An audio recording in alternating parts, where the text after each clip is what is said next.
all the stations. First, I want to introduce you to this wonderful team of folks. They, along with others, are the reason we had a remarkably successful operation called Autumn Sweep. We were joined by One More Child, Heartland for Children, DCF, Lake Wells Police, Davenport Police, Clearmont Police, Auburndale Police, St. Cloud Police, Winter Haven Fire Rescue, Lakeland Police, Haines City Police, Winter Haven Police, Haines City Police, Marion County Sheriff's Office, Lake County Sheriff's Office, Tampa Police, and the State Attorney's Office. Now, also speaking today will be Captain Ty Thompson from Lakeland, Chief Parker from Davenport, Chief Velasquez from Lake Wells, Joni Domingue from One More Child, Katie and Parchment from Heartland for Children. I'm going to give a brief overview of what occurred, and then we're going to focus on a couple of topics. We focus on going after the human trafficking operations, and we understand that there are live victims that we're trying to rescue every day, and then we culminate with an operation such as this with our partners. And the only reason we can be successful is because of the number of partners that we have. This operation began on October 2nd, and it only lasted 5 days because of the hurricane, so we had to cut it off early, and despite that, we made 157 arrests, 47 prostitutes, 96 johns, and 14 for a variety of other charges. We arrested one for human trafficking. Usually it's remarkably difficult to find the human trafficker, but we did this time. We also rescued 4 potential victims of human trafficking that admitted it up front. Now, our wonderful NGOs that are here today will follow up with all of these people, because after creating a relationship and partnership, usually they identify others who, once they become accustomed to the NGOs and see that they're there to help them, may also be noticed. But we are excited that we were able to rescue 4 potential victims of human trafficking. Now, this is such a popular thing in Florida. You know, you come to Florida on vacation. A lot of people want to leave on probation, and this time was was not different than any other time. People came from 9 other states in order to be arrested in Polk County, Florida. I take that as a great compliment. They were from California, New York, Nevada, Pennsylvania, North Carolina, Kentucky, Wisconsin, Georgia, Arizona, and one came to us all the way from the UK. So I don't know how our jails and lockups compare to the UK, but we have a subject matter expert now. 26 of those were married. The youngest John we arrested was 15. The oldest one was 61. We added 35 new felony charges and 201 misdemeanor charges as a result of this operation. What's interesting is that there were 327 prior felony charges that had been filed against these people. So we weren't dealing with a lot of people who just stumbled in by mistake. And there were 455 prior misdemeanor charges filed against these people. Now, these that we arrested, some of the charges included 2 counts of homicide, that are 2 people charged with homicide. Apparently those were null prost in the process, vehicle homicide, kidnapping, robbery, and an sundry of other charges. So there was some very bad people that we arrested. Now, for just a moment, I want to focus on what I think is a huge concern, and that huge concern is those that came here illegally. So I'm going to roll out a couple of things for you. First, I want you to see this chart. 25 illegal immigrants were arrested in this operation. They were from Venezuela, Cuba, Colombia, Guatemala, Honduras, and Mexico. 16% of these total arrests were people who should not even have been in this country, but they were here. And they were here because we have a federal government that enabled these criminals to come into the country and then treated them very well after the criminals came here illegally. So let me share a story with you, and then I'm going to read a quote for you and then let you see a video. The prostitutes that came here, several of them had to pay off a coyote debt. Some of them said, hey, we did it because it was easy money.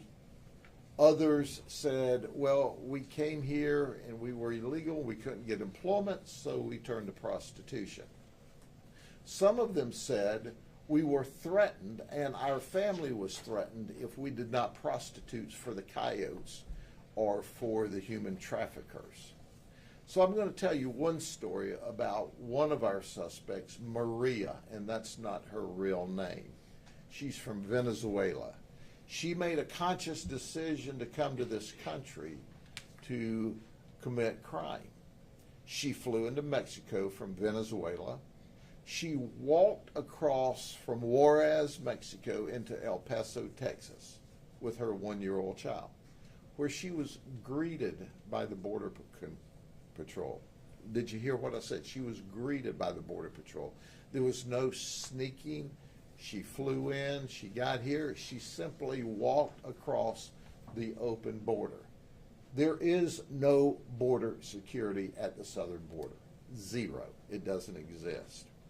So when she was greeted, and you'll understand why we use that term in a minute, you'll understand that she went to the Border Patrol processing, where in one day she completed the processing and was released to a facility, a holding facility, a housing facility for immigrants. She said, I was given a DNA test to make sure that my DNA matched my child's. He was given a DEA test to make sure he was really my child. She said, once that occurred, they set me down and they told me all about the benefits that I would get in the United States. She said I was eligible and I had to fill out these forms so that I could get those benefits. She said, so I fill forms out for Medicaid, for SNAP, which is money for food. She said I was given free travel from the border to Chicago. When I got to Chicago, I couldn't find gainful employment there, so I thought, what the heck? I'll go to Florida. And then I got to fly to Florida. She was giving free housing. All because the United States paid for that. That's right, you, the taxpayers, got to pay for that. So this was all simply walking across the border. She said it was unbelievable to me. But let me read her quote, because understand, she walked across the border. This was not a stealthful act. And then they gave her free travel, free housing, free food, free medical care. All why people from the hurricane are still waiting for help. Let me read in English, and then we're going to play the video clip she agreed to do if we'd use another name. When I passed through immigration, they sat me down and explained to me all the benefits I was eligible for. I was told I could apply for government assistance. I could apply for health medical insurance for my son, and I could apply for food assistance. After I finished talking to immigration, a short time passed until a DNA test was done on me and my son to prove that he was my son. Then they set me down with other people who were also waiting and had already qualified to be released. Then they explained to us that the documents we had in our hands were our personal identification in the United States, and we could use the documents to travel on buses and airplanes. They also explained to us that we could use those documents to apply for our documents to become legal here. And after that, they explained after they explained all of the benefits, they said, "Welcome to the United States of North America." And from there, they transported us to a refugee camp. And all of this occurred in one day. So welcome to the United States. This is someone who just crossed the border illegally and to commit crime. And they were not only welcome to the United States, but then they were giving all kinds of benefits at the cost of the taxpayer. So let's listen to her in her words, and then we'll move on from there to other topics. Bueno, cuando pasé, me sentaron, me explicaron todos los beneficios que tenía, que podía recurrir a ayudas del gobierno, podría recurrir a seguros para el niño, seguros médicos, podía recurrir a ayuda para el bebé solamente, ayuda de comida. Y allí, bueno, después que terminé de hablar con las personas, pasó un ratito que me hicieron la prueba de ADN para ver que mi hijo, o sea, no, era mi hijo, pues para comprobar que era mi hijo. Y después allí me sentaron en unas sillas con las otras personas que habían calificado ese día para salir. Y ahí nos explicaron que los documentos que no estaban en nuestras manos, pues era como nuestra identificación aquí en Estados Unidos, que con eso podíamos viajar en bus, en avión, que con eso podíamos sacar nuestros papeles más legalmente aquí. Y después que nos explicaron todo eso de las ayudas y toda la cuestión, pues nos dijeron bienvenidos a los Estados Unidos de Norteamérica y ya decidimos llevarnos a un refugio y salimos de migración. Now understand there are 4 women listed here as human trafficking victims that were smuggled across the border in addition to her. 2 of the human trafficking victims admitted they had to pay off a coyote debt of $6,000. Make no mistake about it, the government is complicit and is aiding and abetting human trafficking in the United States because they're creating an environment for people to start out here at more than they amassed where they came from. In addition to that, there is a wide open border where fentanyl is coming across, and that is encouraged. And as a result of that, we have thousands upon thousands of people dying in the United States. And then the best that our federal politicians can say was, well, it didn't kill as many people this year as last year. I don't even need to comment more about that. All the while, we have people that are suffering, that have not received help yet from the federal government as a result of the hurricanes in North Carolina and in Florida. In Polk County, the aid's not come through yet. There are people, irrespective of the hurricanes, in this nation that need help, that need support. But they don't get that support that these folks get for coming across the border illegally. When are we going to get tired of this? When have we had enough? When are we going to say the hardworking people in the United States are who we need to be taking care of?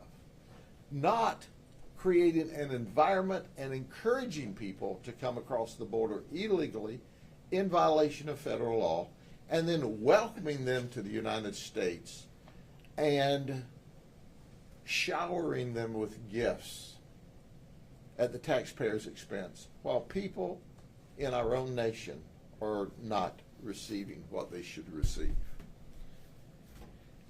And here's the human trafficker we were able to arrest. Travis Hutchinson, he's 25, he lives in Davenport.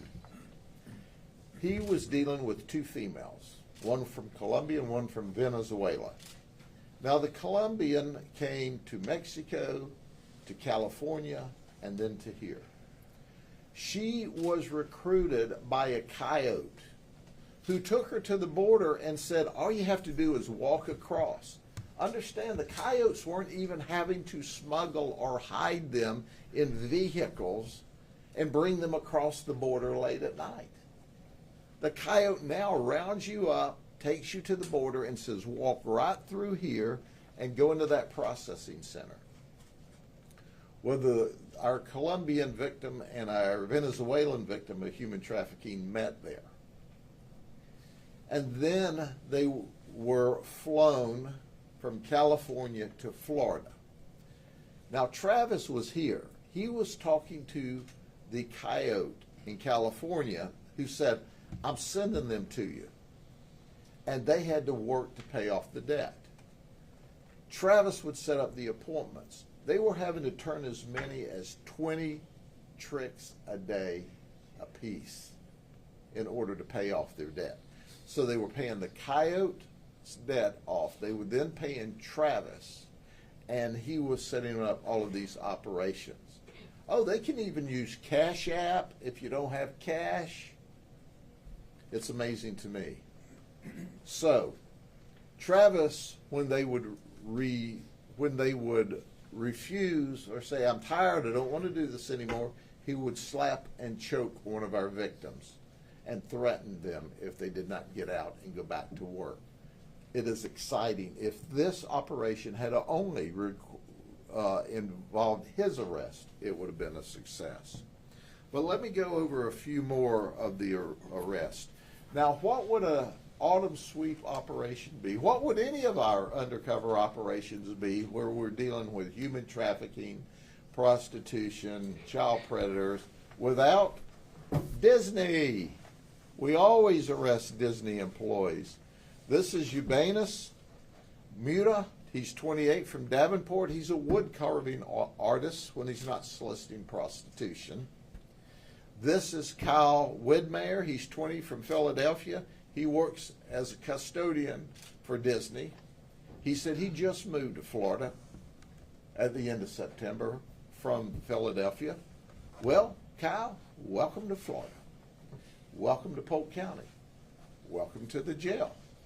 And there's Juan Albino. He's 35. He's from Haines City. He works backstage utilities. Oh, by the way, he's married and had a wife at home. And of course, being patriotic, people wanting to have sex, there's the military members. Juan Barrio, who's 47, he's a disabled vet. He was born in Colombia. Norrell Cooper from Orlando, Navy Reserve, supply clerk. He's stationed in Jacksonville. Then there's Alejandro Parra. He's 20 from Davie, Florida. He's a paralegal in the Army, stationed in Orlando. You know what he told us? I literally do this at my job. Meaning, he processes papers for soldiers that are arrested. Well, heck, when he bonds out, he can go process his own paperwork. You know what I mean? And then I always like to point out the loyal husbands who leave their wives or fiancés at home while they have sex. So here's Leanthony Williams. He was arrested on Friday, October the 4th. Just before he was to get married on Tuesday, 4 days later. The fiance was out of town at the time, and hey, he had some spare time on his hands. What can you say? You know, his quote was, I hope she doesn't find out. Well, newsflash, it's going to be on every station, on social media. You know, she's going to find out. Then there's Jonathan Webster. He came all the way from the UK, from England. He was here on a 2-week vacation with his fiancée, and his fiancée thought he was going to Walmart. Well, it was a Walmart of sorts. It was a Walmart of sex, a Walmart to get caught. But Jonathan's fiancée now knows that he wasn't at Walmart. He was at Grady Mart. Dominique Price, 30, from Mineola. His fiancée is pregnant. He told her that he was going to the gym for a little exercise. I guess you could call that exercise. He was arrested on Friday, October 4th, but that's okay. He had 2 days to bond out before the baby was due on Sunday.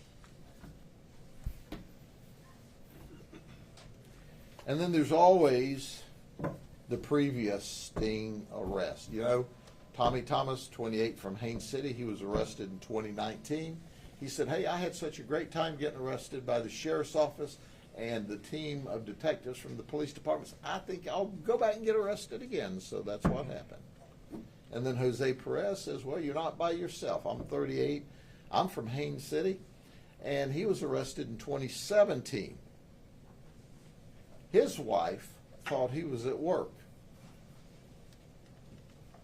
Then there's Evans Joseph Jr. He was a prostitute, not a John. He was arrested in 2022 for offering to commit prostitution. And then this was kind of one of my favorites, so I gave him his own card by himself. Darren Santiago, he's 43, he's from Brentwood, New York. He's a volunteer firefighter, has been for 25 years. He's here on vacation.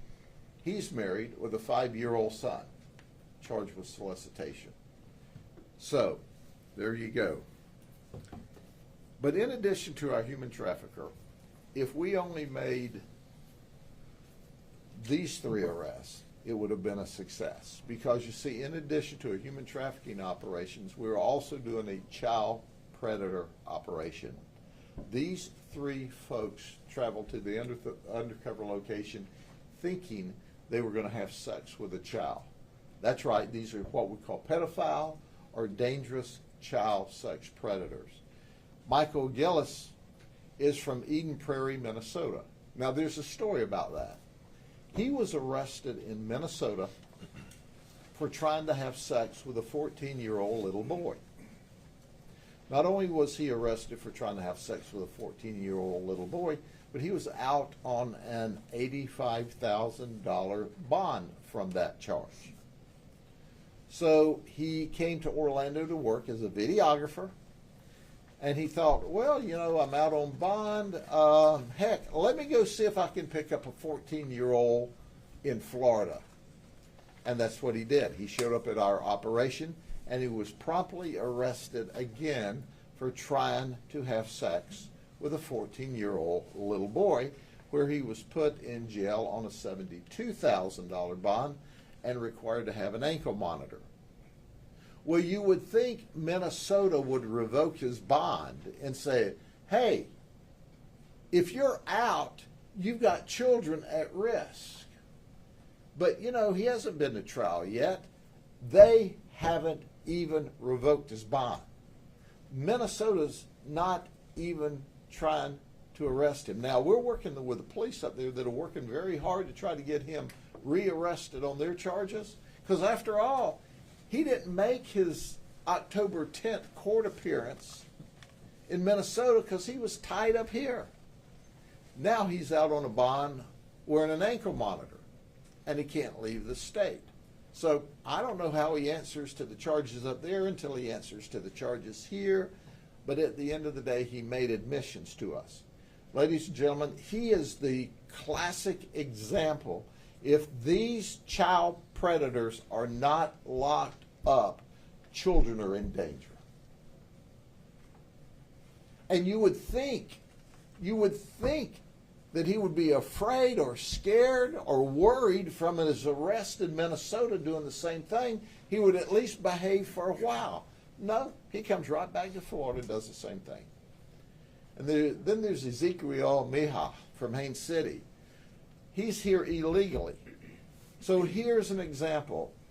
I want the current administration, the federal government, to understand, because you encourage, because you don't have any border security, that you are not only allowing but encouraging illegal people to come into this country to commit crime, to include child sex predators. He came here illegally, and his goal was to find a 14-year-old child and have sex with her. And that's what he was trying to do if it weren't for our great detectives that stopped it. They travel, folks. They actually showed up at a strange house in a strange community, in a strange neighborhood, in a strange county to have sex with a child. That's how dangerous. And he told them during his communication with what he thought was a 14-year-old child, you know, I could get in big trouble if I get caught. You think? Oh, by the way, did I tell you he's married with a 7-year-old daughter? And he sent his wife and daughter to North Carolina because of the threat of the storm, and he thought, hey, my wife and daughter are gone, the storm's not here yet, I'll just go see if I can have sex with a 14-year-old little girl. And then there's Brandon Orr, he's 28 from Kissimmee. He tried to have sex with a 14-year-old little girl. Newsflash, he is a lifeguard at Disney Art of Animation Resort. So he gets to be a lifeguard and sit up and look at children all day long while Disney's paying him. Did I tell you he's engaged to be married too? His wife, his future wife, can do what she wants, but I'm just thinking through this. You may want to go try to find you somebody else that's not a pedophile, not a child sex predator, because he's going to prison for a long time. We're going to do our best, because our state attorney, Brian Haas, is the very best. His team is the very best. We're going to try to put them in prison for a long time. So I'm going to start with the chiefs, and then we're going to have our NGOs speak to you for just a second.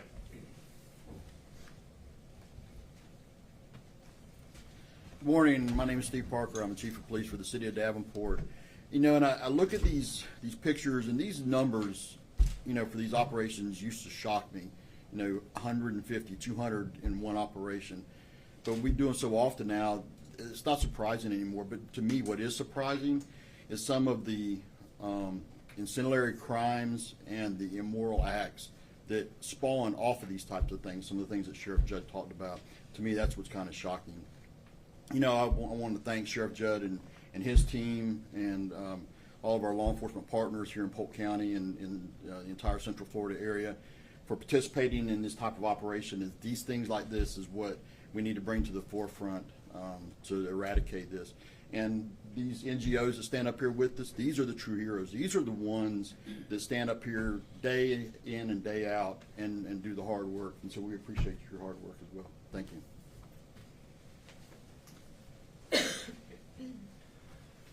I'm Captain Ty Thompson. I'm here on behalf of the Lakeland Police Department. I happen to be the division commander of our Special Investigation Division, who is a participant in this operation. And we'd like to thank Sheriff Judd and the Polk County Sheriff's Office for their proactive stance against crimes like this against our community. I'd just like to say, in addition to that, I know that this operation in and of itself is very labor intensive for those detectives and those investigators and law enforcement officers that are involved in it.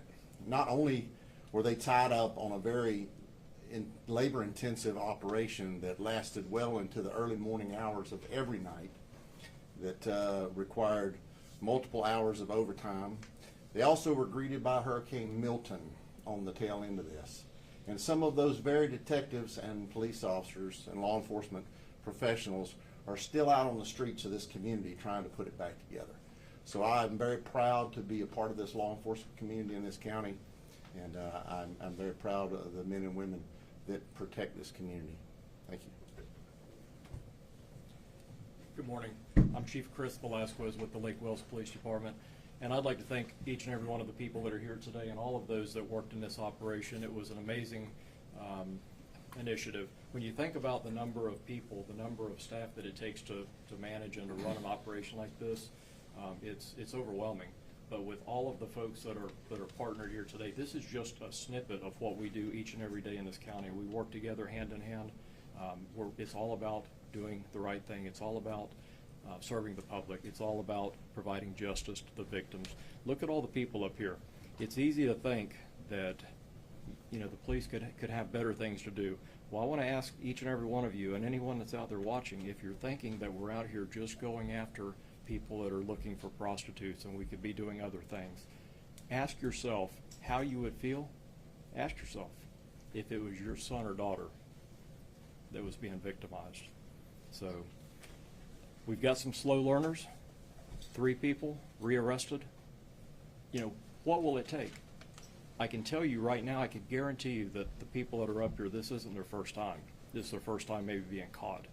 So this is happening every day. Every day, thousands and thousands of people are being victimized, and they're committing these crimes. So We're going to continue until we can do an operation and we get 0, and then we'll still probably try it again just to see what happens. But it doesn't seem like it's going to stop.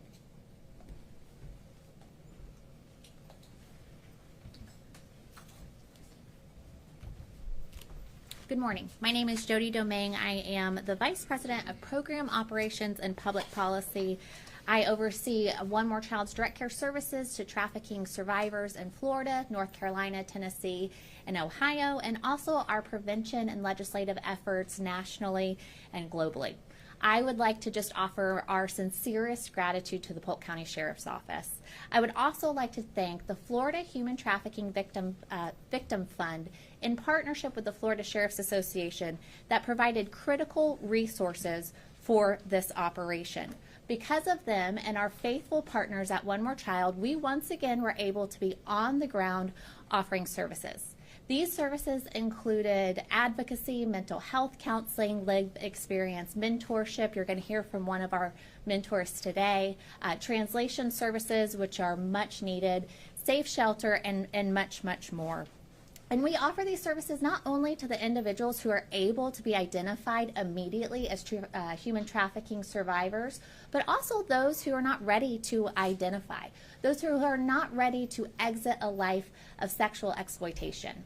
What we know is that the majority of people who enter into a life of prostitution are doing so under the age of 18 years old. So what that means is almost every individual who walked through those doors has been a victim at one point and offered very little options for their future. One More Child is committed to providing better options. We are committed to providing hope for a better future. We also know that we are not going to end this problem by identifying victims and providing them exceptional services. That's why One More Child is in full support and collaboration of a bill that will be introduced into the legislature called the Human Trafficking Reduction Act. This bill is going to make first-time buyers a felony. Right now, this is a misdemeanor in the state of Florida. The trauma that is caused by being able to purchase a person's body and do whatever you want to it is far too catastrophic.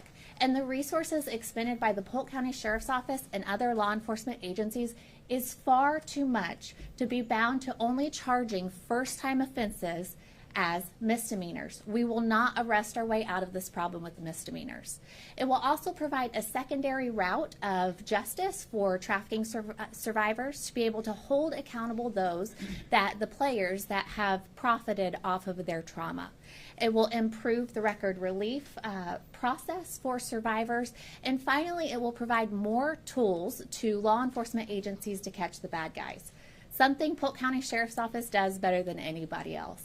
I want to thank Sheriff Judd, the detectives here today, the different partners that we get to partner with for another successful operation. Because of you, bad guys are off the streets. And because of you, survivors now are on their path to healing and have a hope for a better future.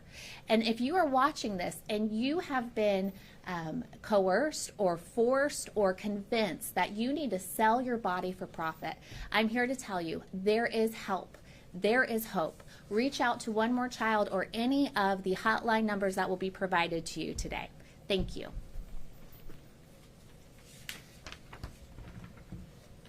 Good morning. My name is Christina Santiago, and I'm here today as a survivor, leader, and mentor with One More Child Anti-Trafficking Mobile Team.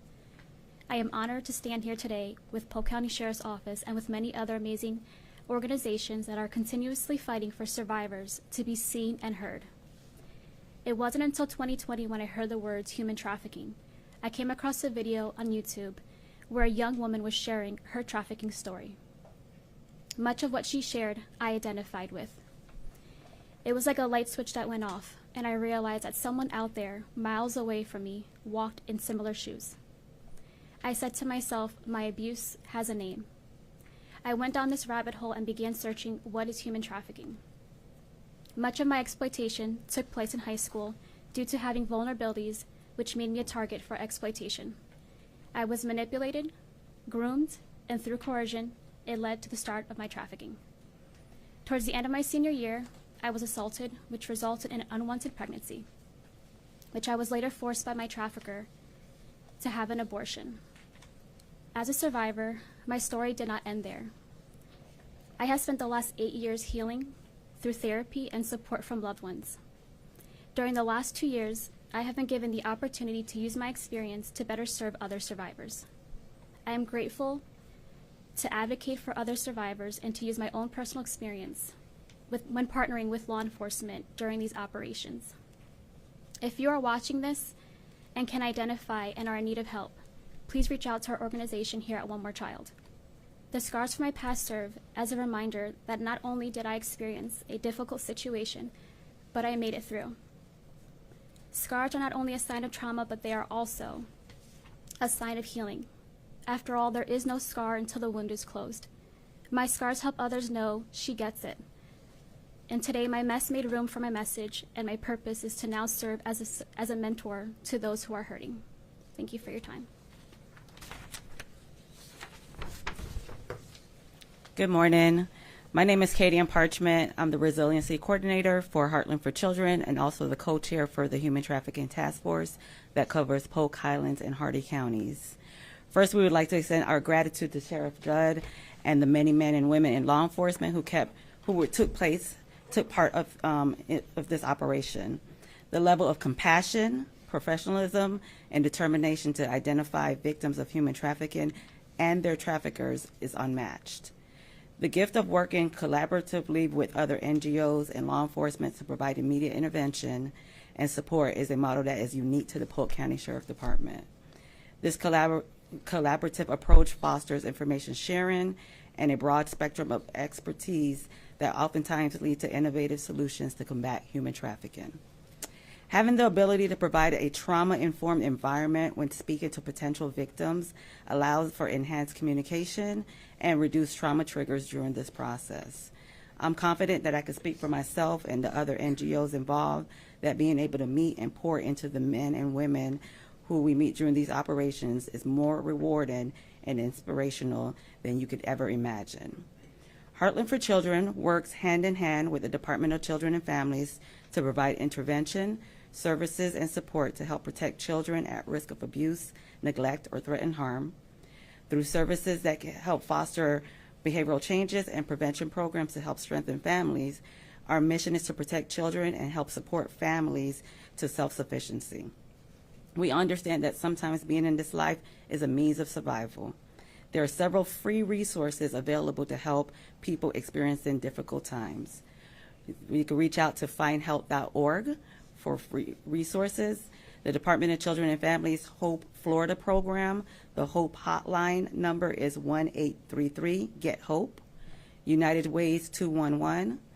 The National Human Trafficking Hotline, 1-888-373-7888. The Florida Department of Children and Families Abuse Hotline, 1-800-96-ABUSE.